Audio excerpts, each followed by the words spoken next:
சற்று முன்பு அனைத்து தொகுதிகளிலும் தோல்வி உறுதி, ஆட்சி கலைப்பு நிச்சயம் அப்படின்னு சொல்லிட்டு பிரசாந்த் கிஷோர் அவர்களே சொல்லி இருக்கிறாரா? இதை பற்றித்தான் இந்த காணொலியில நம்ம தெள்ள தெளிவாக பார்க்க போகிறோம் நண்பர்களே.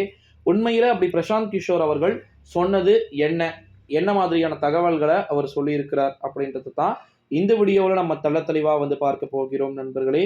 குறிப்பா பாத்தீங்கன்னா அனைத்து தொகுதிகளிலுமே தோல்வி உறுதியாகிறதோ அப்படின்னு சொல்லிட்டு தகவல்கள் என்பது வெளியாகி இருக்கிறது. குறிப்பா பிரசாந்த் கிஷோர் அப்படின்றவர் வியூக வகுப்பாளர், ஓகேங்களா. ஆந்திர மாநிலத்தின் முதலமைச்சராக தற்போது ஜெகன்மோகன் ரெட்டி இருப்பதற்கான காரணமும் பிரசாந்த் கிஷோர்.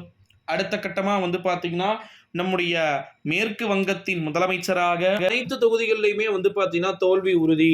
மேற்கு வங்கத்தின் முதலமைச்சர் யாருக்கு இந்த முறை எப்படி அடி இருக்கிறதோ என்று தெரியவில்லை.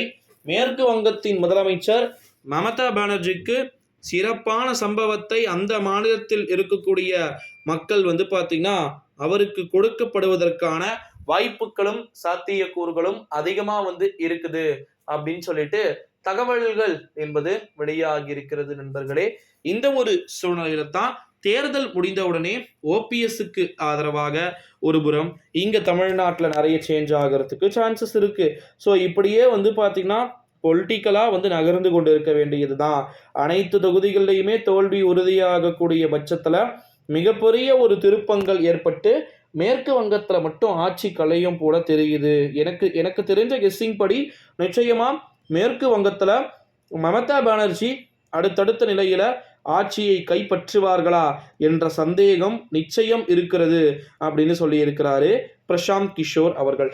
பிரசாந்த் கிஷோர் அவர்கள் சொன்னதை நம்ம உறுதிப்பட ஏற்றுக்கொண்டு தான் ஆக வேண்டும் நண்பர்களே. ஸோ அனைத்து தொகுதிகளிலையுமே தோல்வி உறுதி அப்படின்னு சொல்லிட்டு சொல்றத நீங்க எப்படி பார்க்குறீங்க?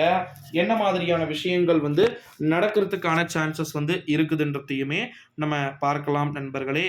ஸோ அனைத்து தொகுதிகளிலையுமே தோல்வி உறுதியாகிவிட்டது, ஆட்சி களைய வேண்டிய ஒரு சூழல் தான் அப்படின்னா அது நிச்சயமாக மிக பிரம்மாண்டமான திருப்பத்தை ஏற்படுத்தும் அப்படின்னு கூட நானே எதிர்பார்க்கிறேன்.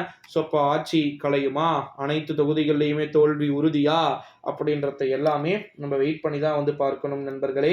2024 ஆண்டு நாடாளுமன்றத்துடைய தேர்தல் என்பது ஒரு ஸ்ட்ரிட் அண்ட் ரைட்டா இருக்குமான்றத பார்க்கலாம். ஏன்னா நிறைய விதமான திருப்பங்கள் ஒவ்வொன்றாக ஒன்றொன்று ஒரு மாதிரியான விஸ்வரூபம் எடுக்கிறது. ஸோ அதனால் அனைத்தையுமே வியூகித்து நம்ம பார்த்தோம் அப்படின்னா நமக்கு நன்றாக தெரிய வருவதற்கு வாய்ப்புகள் இருக்கிறது அப்படின்னு சொல்லலாம்.